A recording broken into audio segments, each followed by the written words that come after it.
My name is Victoria Nash, and I'm 38. Last Saturday, during my parents' 40th wedding anniversary celebration, they referred to my 12-year-old daughter as the dumb one right in front of 50 guests. Not just once. Several times. My daughter Emma was sitting at the children's table. Staying silent. Trying to fade into the background. My sister's daughter Sophia was right beside her. Same age. Complete contrast. Sophia is the shining star. Perfect grades. Enrolled in gifted classes. A piano genius. The favored grandchild. Emma is unique. She lives with dyslexia. Learning at school is tough for her. She puts in tremendous effort, yet reading remains a struggle. My parents never grasped it. Never made the effort. During the party, my mother tapped her champagne flute. Time for the big reveal. We'd like to express our gratitude to everyone joining us for these 40 wonderful years. And we have wonderful news to share. My father rose. Grinned toward Sophia. We've been reflecting on our legacy. On what we'll hand down. We've decided our granddaughter Sophia will receive the family residence and the $250,000 trust we've set up. Cheers and clapping filled the space. I glanced at Emma. Her expression collapsed. She fought back tears. My sister Rachel glowed. Thank you all so much. Sophia will cherish this inheritance. My mother continued. She stared directly at Emma. Of course we adore both granddaughters. But Sophia has demonstrated true potential. Genuine brilliance. She'll achieve great things with this gift. A chill ran through me. Emma is a kind child, my father added. But truthfully, she's the dumb one. She'll likely manage with an ordinary existence. She doesn't require this level of duty. The dumb one. He spoke the words aloud. In front of everyone. About my 12-year-old child. Emma rose from her seat. Hurried to the restroom. I could hear her sobs. Rachel caught my arm as I moved to stand. Don't cause a disturbance. They're simply thinking logically. I shook her off. Marched to the center of the room. People were still applauding. Cheering. Unaware. I lifted a champagne flute. Struck it sharply with a utensil. The noise cut through. Silence fell. I have something to say as well, I announced. My tone remained even. Composed. My mother appeared uneasy. Victoria, not now. Actually, this is exactly the moment. I gave a small smile. You just declared my daughter Emma too unintelligent to receive anything. That she'll settle for a basic existence. That your legacy isn't for her. The entire room froze. I want every person here to hear something about Emma. Something my parents have clearly overlooked. I took out my phone. Held up the display. Last month Emma submitted an entry to the National Youth Science Contest. She created a water purification device that eliminates 98% of impurities with reused supplies. From 5,000 submissions across the country, she earned third place. My parents' complexions drained. She also composes poetry. Stunning verses. 3 of her poems have appeared in respected literary journals. At just 12. I glanced toward my sister. Sophia is certainly gifted. But Emma isn't unintelligent. She has dyslexia. That's not the same thing. My mother attempted to respond. We had no idea. You had no idea because you never inquired. You simply judged her and looked away. I faced my father. Regarding that $250,000 trust. Emma has no use for it. Because last week I learned that my daughter. Before I share what I disclosed about Emma, how my parents responded once they understood their error, and what became of the inheritance, tap that like button and subscribe. Mention your location below. Now here's the complete account. Emma received her dyslexia diagnosis at age 7. The school requested a conference. Her instructor, the headmaster, a literacy expert. Mrs. Nash, Emma is having real difficulty. She lags far behind in reading skills. We recommend an evaluation. My chest tightened. How far behind? She's performing at a first grade reading level. She's in 2nd grade. Testing verified it. Profound dyslexia. Symbols reversed. Sentences jumbled. Reading felt like agony. I dove into research. Located experts. Enrolled her in specialized sessions. 3 sessions weekly. Occasionally extra. The cost was high. Draining. Yet Emma persisted relentlessly. My parents? They failed to comprehend. She simply has to concentrate harder. My father insisted. Certain children learn more gradually. My mother chimed in. Whenever I described dyslexia, they brushed it aside. It's merely an excuse for lacking intelligence. I quit discussing it with them. All the while, my sister Rachel's child Sophia flourished. Excellent marks since early years. Devouring novels by 1st grade. Capturing spelling awards. Performing piano pieces on stage. Every gathering turned into praise for Sophia.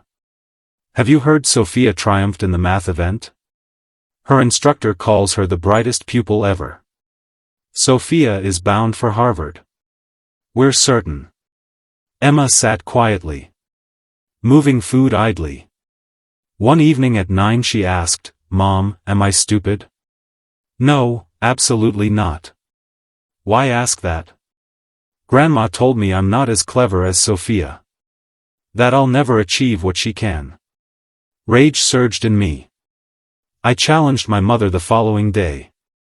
Did you call Emma unintelligent? I didn't phrase it that way.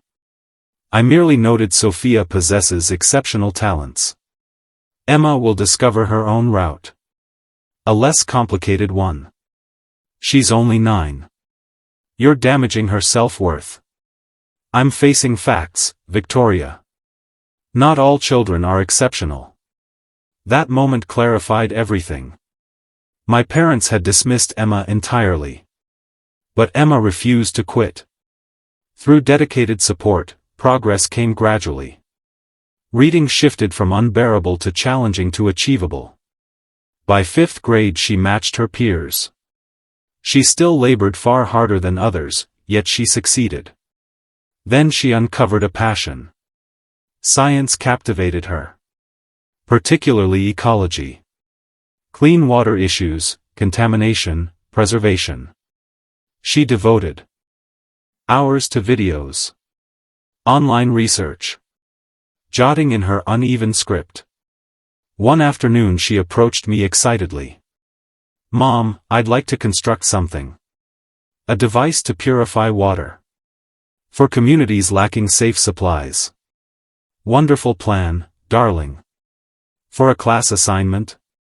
No, something genuine. There's a contest. The National Youth Science Contest. I'd like to participate. She was 11. It welcomed entrants to 18. Are you certain? It's quite competitive. I'm capable. I believe in myself. We transformed part of the garage. Emma dove in.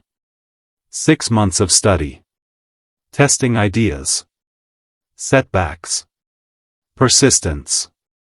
Her purifier combined sand, pebbles, charcoal layers, plus repurposed containers. Nothing elaborate. Yet effective. 98% purity achieved. She entered the contest. I withheld the news from my parents. No desire for their disregard. 2 months passed. Notification arrived. Third place nationally. Out of 5,000. Tears flowed, for both of us. We marked the occasion with treats and a film. I considered informing my parents, but anticipated their reply. That's pleasant, dear. Did Sophia claim victory in the regional piano contest? I stayed quiet. Next came her writing. Emma began crafting verses. Short pieces initially. Nature themes. Water reflections. Emotions of being apart.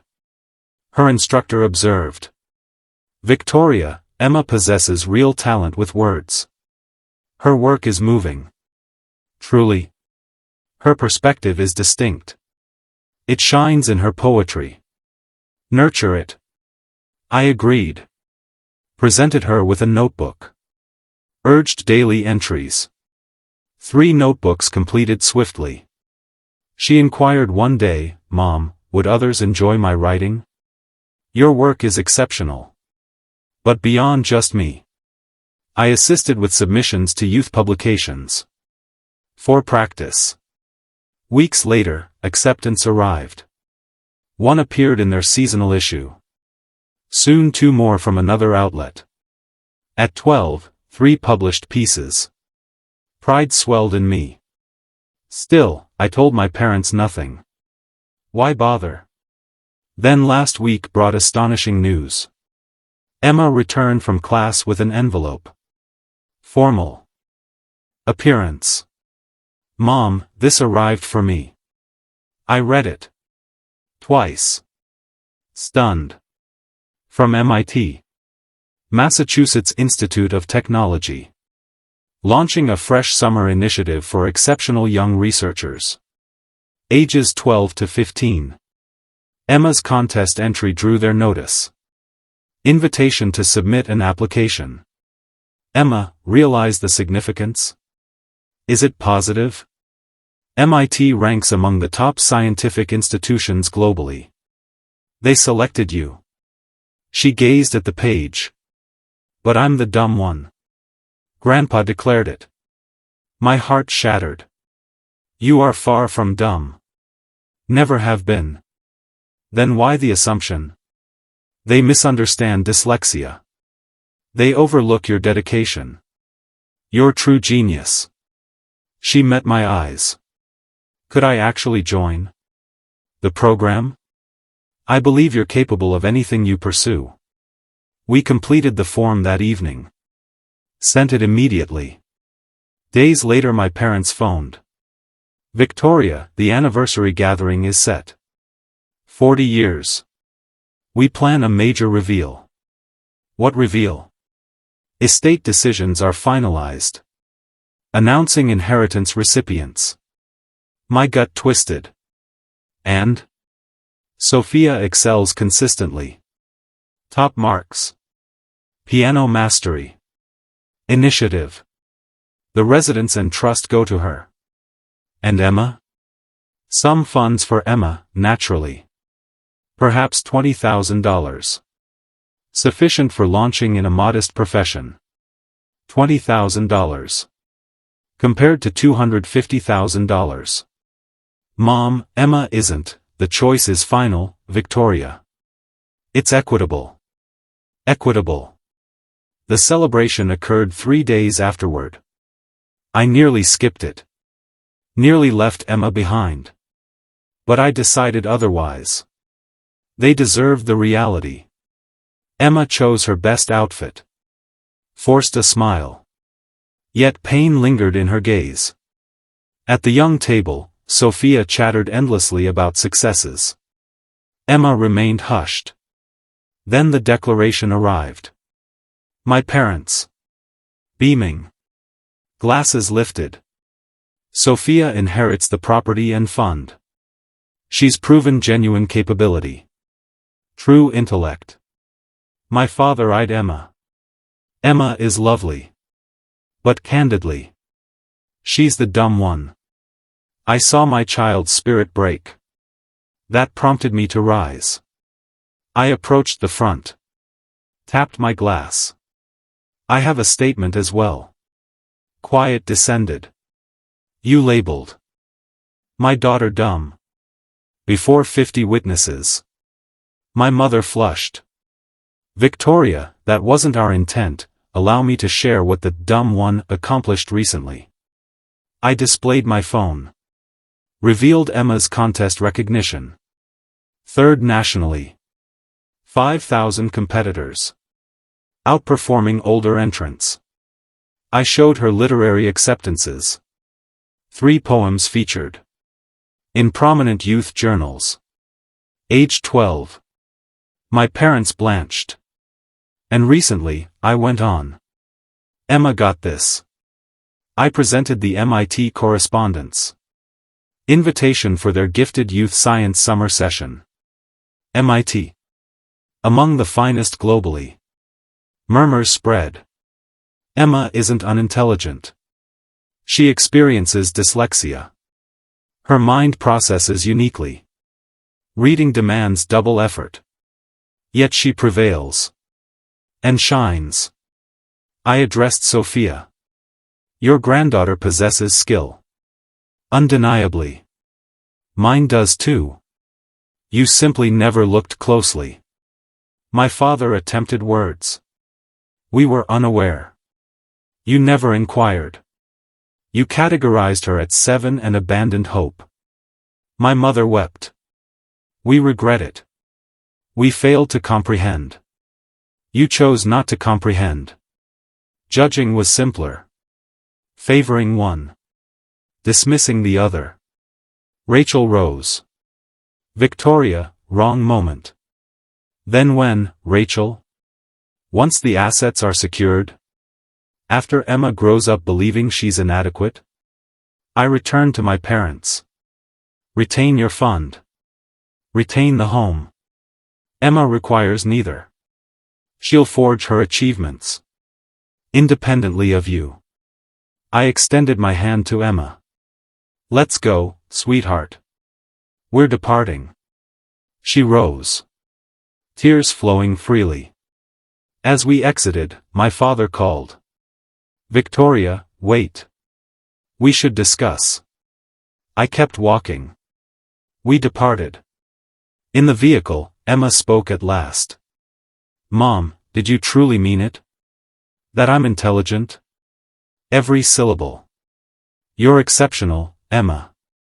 Never accept otherwise. But dyslexia affects me. I read slower than others. Dyslexia isn't stupidity. Einstein dealt with it, Spielberg too. Edison as well. History's brightest minds. Silence followed.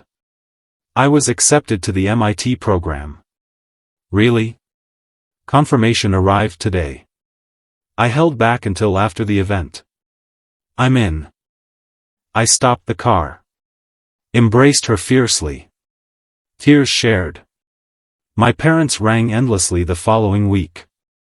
I ignored them. Eventually they appeared at our door. Emma was in class. I allowed entry. Victoria, profound apologies. We never realized Emma's accomplishments. You would have if you'd observed. My father offered a packet. We've updated the will. Equal division for Sophia and Emma. I returned it. Emma declines. Why? Your finances aren't needed. Respect is. Affection. Faith in her. Money can't purchase that. My mother sobbed. How can we mend it? Begin by studying dyslexia. Genuinely study, not ignore. We commit. And offer Emma a sincere apology. Admit the mistake. Affirm her brilliance. Absolutely. Recognize trust restoration demands time. Years, not days. They agreed. Emma attends the MIT session currently. Youngest participant. Daily calls home. Full of enthusiasm. Motivation. Joy. My parents make efforts. Exploring dyslexia literature. Attending counseling. Growing. They mailed Emma a note recently, expressing regret, conveying pride. Emma read it, offered a faint smile. A beginning. Forgiveness isn't there yet. Perhaps eventually. But she understands now. She understands her brilliance. That's the heart of it. Thank you for staying until the conclusion. If the tale moved you, hit like and subscribe. Share your location in the comments. USA, UK, Canada, Australia? Tell me your viewing spot. Remember, different isn't inferior. It's distinctive. And sometimes distinctive is precisely what the world requires. Stay well. See you next time. Craving shocking revenge, chilling horror, and jaw-dropping relationship drama? If you love revenge, horror, and jaw-dropping relationship stories straight from Reddit, make sure to like this video, subscribe to Reddit Tales Time, and turn on notifications so you never miss the next story. More twists, more drama, more tales, coming up next.